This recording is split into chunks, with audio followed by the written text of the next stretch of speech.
Ce soir-là, alors que je réparais du matériel agricole, mon chien s'est soudainement mis à aboyer comme un fou. La seconde suivante, j'ai été projeté par une force invisible. À mon réveil, je me suis retrouvé dans un hôpital psychiatrique. J'étais confus et sur mes gardes face à tout ce qui m'entourait. Le médecin a essayé de me calmer. 2 infirmiers se sont approchés de chaque côté. J'allais utiliser mes super pouvoirs pour m'échapper, mais les infirmiers m'ont maîtrisé avec une grande facilité. C'est à ce moment précis que j'ai réalisé que tous mes super pouvoirs avaient disparu. J'ai été escorté jusqu'à ma chambre par les infirmiers. Mon instinct me disait que Luthor était derrière tout ça. Il a toujours voulu étudier mon corps, mais le discours du médecin était tout autre. En raison de ma schizophrénie, je suis soigné ici depuis déjà plusieurs années, et mon identité de Superman n'est qu'une simple illusion que j'ai inventée de toutes pièces pour fuir un traumatisme. Profitant de l'absence des infirmiers, j'ai assommé un agent d'entretien, j'ai mis son uniforme et je me suis enfui de l'hôpital. Mais le monde extérieur avait complètement changé. Je suis retourné à la ferme pour chercher ma mère, et j'ai découvert que Lana avait racheté la propriété. Tout ce qu'elle me disait contredisait mes souvenirs. J'ai commencé à douter de la réalité qui s'offrait à moi. J'ai fait irruption dans le manoir de Luthor pour découvrir que ma mère s'était remariée au père de Luthor.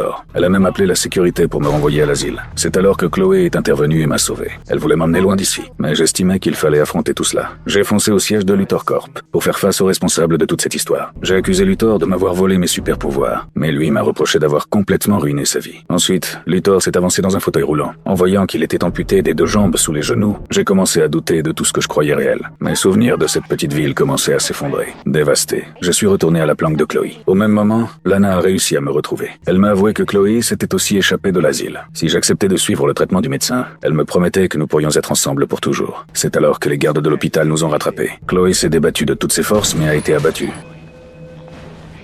J'ai été ramené de force à l'hôpital psychiatrique. Ma volonté a été complètement anéantie. Pour pouvoir rester aux côtés de Lana, j'ai fini par accepter le traitement médical.